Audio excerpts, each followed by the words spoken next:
Yes, people, welcome back to the Magpie Channel TV. And Newcastle United are smashing it out the park again with some communication with the club. This time, we've got a brilliant interview from Darren Eales, the CEO of Newcastle United, who we took from Atlanta United, where he went there in America, built that club from scratch. Tell you what, there's a whole other video on Darren Eales on this channel, maybe one or two actually, so just type it in, Darren Eales, the Magpie Channel. If you don't know much about him, I'll tell you on there. See if we're going into it again, and me repeating myself, alright? But anyways, never mind ambition and all the riches and everything that these new owners are coming with Newcastle.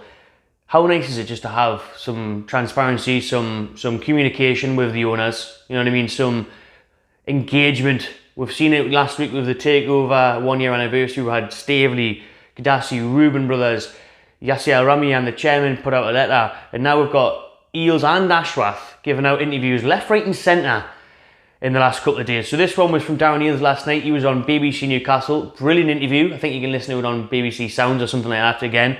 And he also did a piece for iNews, Mark Douglas. So I'll have a little go through the iNews piece, see what he's talking about, and then we'll touch on little things he kind of talked about in the Newcastle radio interview. But they're both class, they're both very exciting, and he just comes across so well. Darren Eales, he comes across so well.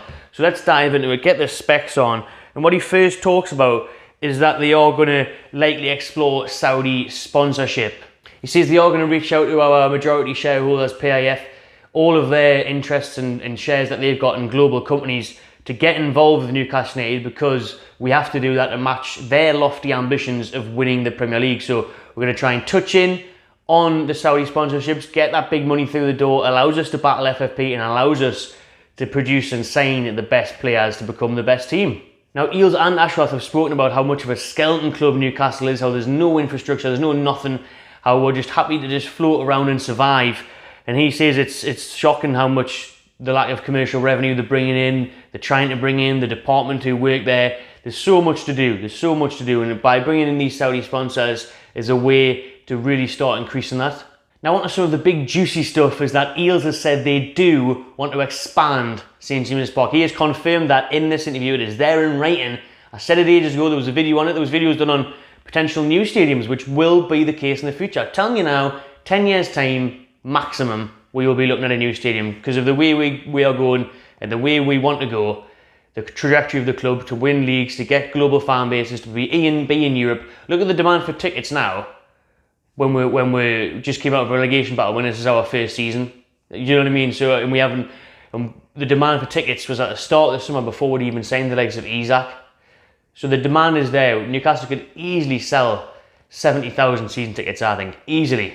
So that is the max we're going to probably be able to extend the stadium by. If that, we're probably looking at around low 60s. He doesn't talk about them numbers because what is important is that he has to speak to the council first. The club, Newcastle United and Eales and everyone else are currently in talks with Newcastle City Council of how to expand the stadium. Now, we know there's lots of issues with the grade listed buildings and everything in and around the stadium, but we are trying our best to get away with that. And when you've got money and when you can invest in a city and you can promise certain people certain things, you can make things happen. It's how the world works. So I'm sure that we will end up expanding St James's Park, even if it's by 5,000, 8,000, hopefully 10, 12,000, reach that 60,000 mark at least.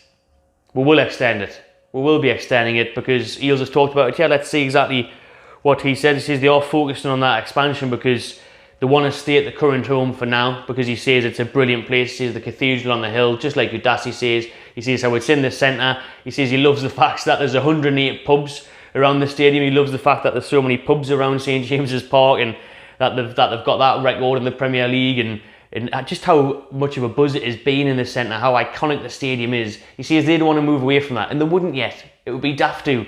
It would upset a lot of fans, it would cost a lot of money, and it might be too premature because you wouldn't move stadiums until you start being successful, really.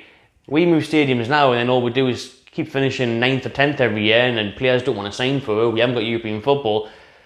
Appetite will wear off. The hunger for tickets might wear off a little bit. Not with Geordies, we would still go, we still went in the Championship, but in terms of really going from 50, 60,000 to 80, 90,000, there wouldn't be a point yet. So it's clever in what he's saying. And on the back of the video I did a couple of days ago, he has confirmed that naming rights for the stadium are on the agenda. They are talking to various companies about that, but there will be consultant supporters on that before a decision is made.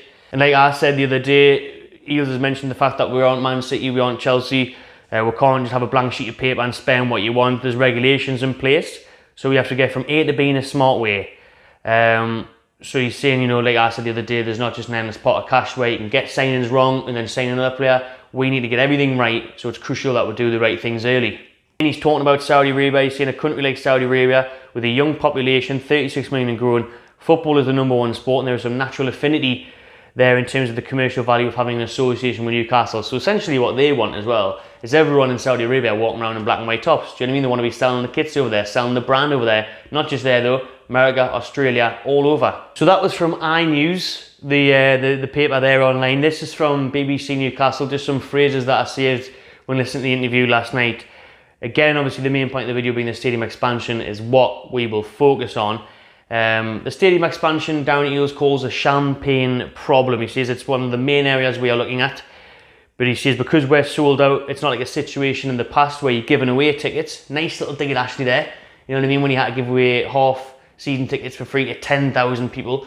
Now we've got 10,000 people at least waiting for tickets. He says they've moved on from those times of being able to just wanting to give away tickets where now the demand is so high, they can't fulfill the demand. The demand far outweighs the supply now at Newcastle and tickets. And Eales has said that the reality is we are in a situation where we are limited in capacity. We'll obviously be looking at ways we can flex that. That's one of the things we'll be looking at over time. Eales has said here, and we want Newcastle United to be competing for trophies and be in the top 6 consistently and be up there in Europe. If we can find a path that gets us there the quickest way possible, then we're going to bring everyone on the journey. Speaks of commercial partners again, engaging and communicating with supporters about that. So not just one day we're sponsored by this company, we're going to talk to you about it.